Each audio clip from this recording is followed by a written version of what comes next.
Following the recent silent protest against sexual violence, as well as the RU reference list protest in 2016, it is essential to highlight the factors which perpetuate rape and so disrupt rape culture in South Africa. Sexual consent involves the explicit agreement between individuals to have sex or engage in any sexual activity. Consent is necessary in all situations, including between people already in a relationship or marriage. Studies have found that those in a long-term relationship are 10 times more likely to classify a sexual act with no consent as just part of the relationship, rather than sexual assault, compared to those in a new relationship or casual sex. In Gauteng, it has been found that up to 18% of men have admitted to sexually assaulting their long-term partners. The act of being in a relationship is not consent. In order to have consent, you have to have the capacity to consent. This means that you are of age and are in no way inebriated. In South Africa, the age of consent is any person aged 16 and above. South Africa does not have Romeo and Juliet laws. These are put in place to prevent the prosecution of individuals who engage in consensual sexual activities. When both participants are significantly close to the age of one another, or both partners are below the age of consent.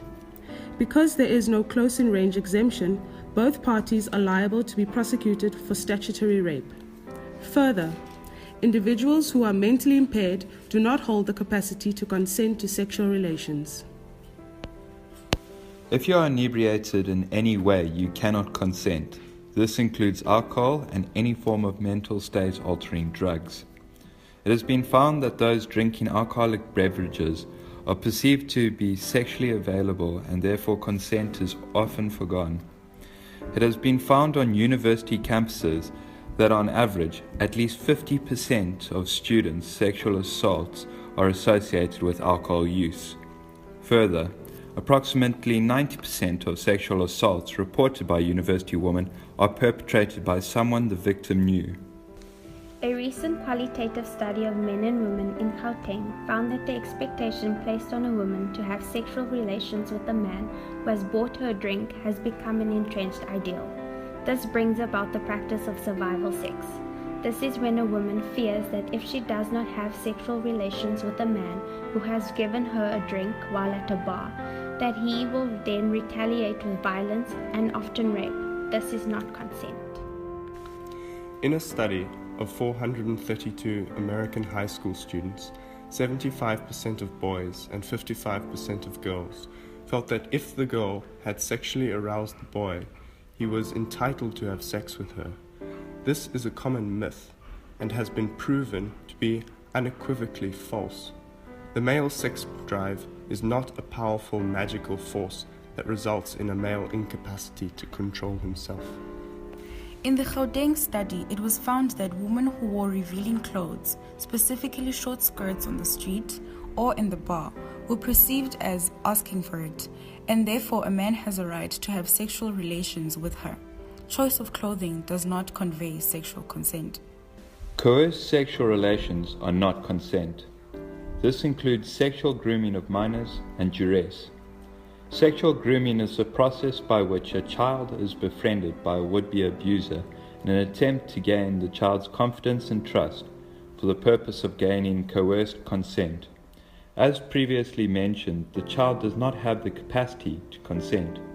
Furthermore, coercion of consent is not consent. Another form of coercion is sexual exploitation due to vulnerability of the individual, often seen in working environments. In South Africa, economic vulnerability is a major reason for giving up perceived consent under duress. In a recent study in Mpumalanga, it was found that individuals were being forced to have sex with indunas, which were leaders of worker gangs, if they wanted to work on farms. But sexual violence does not only affect women.